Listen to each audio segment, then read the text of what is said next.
स्वागत है। मेरे सामने नया पोको X7 Pro है और आज मैं इसका अनबॉक्सिंग करूंगा, साथ ही डिवाइस पर एक त्वरित नज़र डालूंगा और इसकी स्पेसिफिकेशंस भी बताऊंगा। तो सीधे अब चलते हैं। ये क्या बकवास है?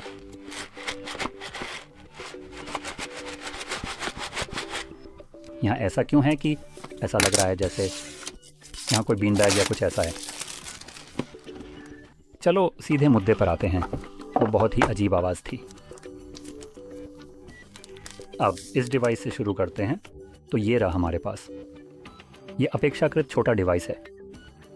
मैं इसे तुरंत चालू करने जा रहा हूँ। लीजिए, हो गया।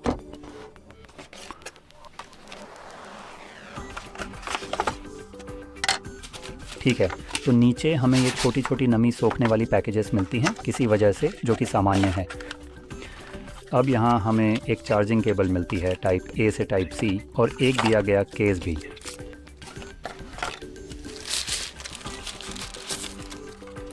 लीजिए, ये रहा।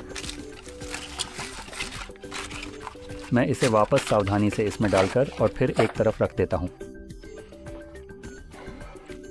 तो डिस्प्ले को देखें तो ये एक काफ़ी अच्छा और प्रभावशाली डिस्प्ले है। इसमें बहुत ही पतले बेजल्स हैं, जिससे इसका स्क्रीन टू बॉडी रेशियो काफ़ी बेहतरीन है और वास्तव में यह 88.8% का एक शानदार स्क्रीन टू बॉडी रेशियो है। अब इस डिस्प्ले का साइज़ 6.67 इंच है, जिसमें 1220x2712 पिक्सल्स का उच्च रेजोल्यूशन है, जो कि देखने में काफ़ी स्पष्ट और विस्तृत है। यह एक एमोलेड डिस्प्ले है, 120 हर्ट्ज रिफ्रेश रेट के साथ डॉल्बी विजन सर्टिफाइड है और HDR10+ सर्टिफिकेशन भी है। साथ ही 3200 निट्स की पीक ब्राइटनेस है, तो ये काफ़ी ब्राइट हो जाता है और कुल मिलाकर इसकी स्पेसिफिकेशन भी काफ़ी अच्छी है। इसके अलावा इसमें 444 पिक्सल्स प्रति इंच की डेंसिटी है और यह कॉर्निंग गोरिल्ला ग्लास 7i से कवर किया गया है। काफ़ी अच्छा है। अब अगर आप इसे पलटकर पीछे देखें तो इसमें ड्यूल कैमरा सेटअप है। फर्जी कैमरे शामिल न करने के लिए धन्यवाद।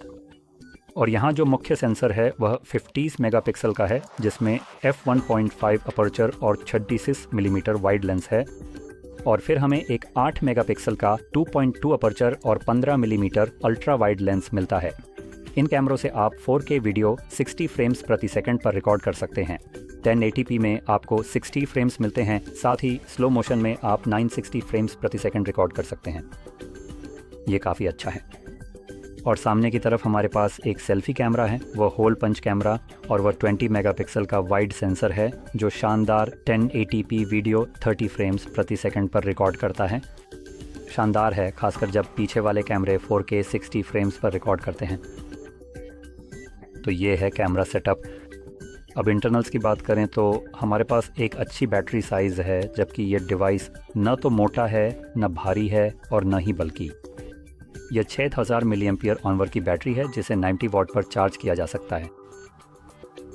अब आजकल ऐसे आधुनिक फ़ोन में बड़ी बड़ी बैटरियां आने का मुख्य कारण ये है कि हमारे पास नई बैटरी टेक्नोलॉजी उपलब्ध है, जैसे कि सिलिकॉन लिथियम या कुछ और प्रकार की उन्नत तकनीकें। कुछ तो सिलिकॉन है, सच कहूँ तो मुझे याद नहीं कि उसमें दूसरा घटक क्या था, लेकिन ये सिलिकॉन आधारित बैटरियां हैं जो मूल रूप से एक ही आकार में ज़्यादा पावर पैक कर सकती हैं। इसी वजह से अब हमारे पास वैसे ही आकार के फ़ोन हैं जिनमें पहले 750 या 5000 मिली एम्पियर ऑवर की बैटरी होती थी, लेकिन अब उनमें 6000 या उससे भी ज़्यादा की बैटरी आ रही है। कुछ डिवाइस तो 7000 मिली एम्पियर ऑवर या उससे भी ज़्यादा की बैटरी के साथ आते हैं। उदाहरण के लिए यह वाला, जो कि क्या है, यह Z7 अल्ट्रा लगभग 7000 मिली एम्पियर की बैटरी के साथ आता है, तो ये काफ़ी बड़ी है। तो हाँ, नई बैटरी न केवल आपको उसी आकार की बैटरी सेल में ज़्यादा पावर पैक करने की सुविधा देती है, बल्कि इसे तेज़ी से चार्ज भी किया जा सकता है। इसी वजह से अब आपको 90 वॉट चार्जिंग जैसी चीज़ें भी देखने को मिलती हैं, जो अब ज़्यादा डिवाइसों में आम हो गई हैं। तो ये काफ़ी अच्छा है। अब अगर इस डिवाइस को पावर देने वाले प्रोसेसर की बात करें तो इसमें डायमेंसिटी 8400 अल्ट्रा प्रोसेसर है और अब यह या तो 8 या 12 गीगाबाइट रैम के साथ आता है, जिसमें 256 गीगाबाइट स्टोरेज बेस वेरिएंट में मिलती है और ये आधा टेराबाइट तक जा सकता है। और इसमें जो स्टोरेज टाइप है वह UFS 4.0 स्टोरेज है जो कि काफ़ी अच्छी है। ये सबसे तेज़ नहीं है, लेकिन फिर भी उस कीमत पर, जिसे सच कहें तो एक फ्लैगशिप डिवाइस माना जा सकता है, काफ़ी अच्छी है। और कीमत तो वाकई बेहद कम है, जिसके बारे में मैं आगे बात करूँगा। तो आंतरिक रूप से स्पेसिफिकेशंस वास्तव में काफ़ी अच्छे हैं। अब अगर बिल्ड क्वालिटी की बात करें, बस एक पल दीजिए। दरवाज़ा बंद करना बहुत ज़रूरी था। तो इसकी बिल्ड क्वालिटी की बात करें तो ये थोड़ा कमज़ोर पक्ष है, लेकिन मुझे व्यक्तिगत रूप से नहीं लगता कि इसका ज़्यादा फ़र्क पड़ता है, क्योंकि बाकी पूरा पैकेज बहुत ही शानदार है और बिल्ड क्वालिटी का थोड़ा कम होना ही इस डिवाइस को इतना ज़्यादा किफ़ायती बनाता है। तो अगर पीछे की बात करें तो हमारे पास या तो एक प्लास्टिक बैग है या फिर एक सिलिकॉन पॉलीमर, जो कि निश्चित रूप से इको लेदर होगा और इसका फ्रेम भी प्लास्टिक का ही होगा। हालांकि जैसा कि मैंने आपको पहले भी बताया था, इसका ग्लास गोरिल्ला ग्लास 7i है।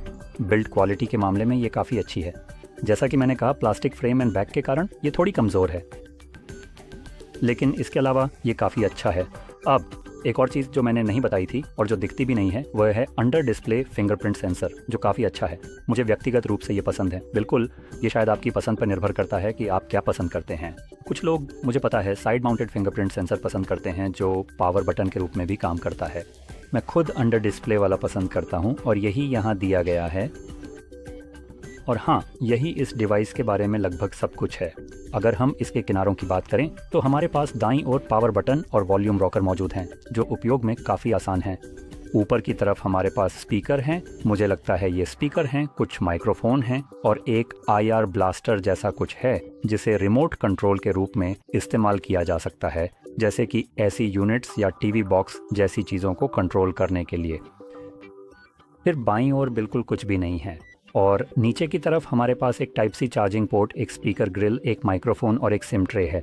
ये केवल एक सिम स्लॉट है, इसमें कोई एक्सपेंडेबल स्टोरेज क्षमता नहीं है और ये पूरा डिवाइस एक ऐसी अविश्वसनीय कीमत पर आता है जो शायद आपको पूरी तरह से हैरान कर देगी, ये देखते हुए कि इसमें कितना कुछ मिलता है। और मैं निश्चित रूप से कहूँगा कि यह एक काफ़ी अच्छा और संपूर्ण पैकेज है और वह कीमत $400 से थोड़ी कम, लगभग $350 के आसपास है।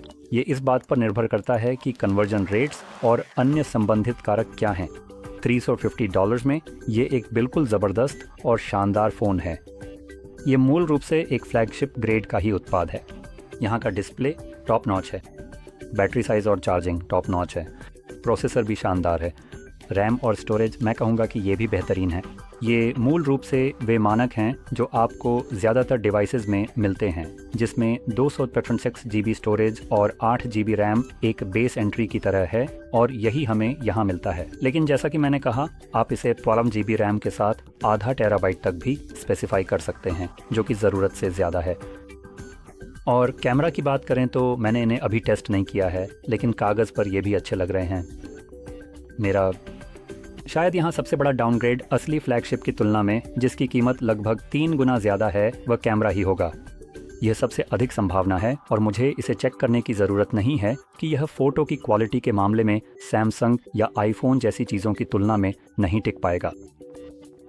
लेकिन इस समय ज़्यादातर आधुनिक डिवाइस बहुत अच्छी और शानदार फ़ोटो लेते हैं और बस कुछ एक्सपोजर की समस्याएं या ऐसी ही छोटी मोटी चीज़ें हो सकती हैं जो हाई एंड डिवाइस की तुलना में थोड़ी कम आकर्षक या कम प्रभावशाली लग सकती हैं। अधिकतर फ़ोन या उनकी ली गई फ़ोटो की गुणवत्ता मेरी राय में काफ़ी हद तक व्यक्तिगत पसंद और उपयोगकर्ता की प्राथमिकताओं पर निर्भर करती है।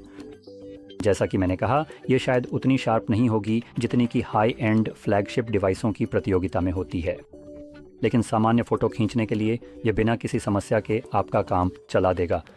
और जाहिर है, यहाँ सबसे बड़ा आकर्षण इसकी कीमत है, जो बहुत ही आकर्षक है। तो अब जब ये सब स्पष्ट हो गया है, उम्मीद है कि आपको यह बहुत मददगार लगा होगा और अगर ऐसा है तो लाइक और सब्सक्राइब करना ना भूलें और देखने के लिए धन्यवाद।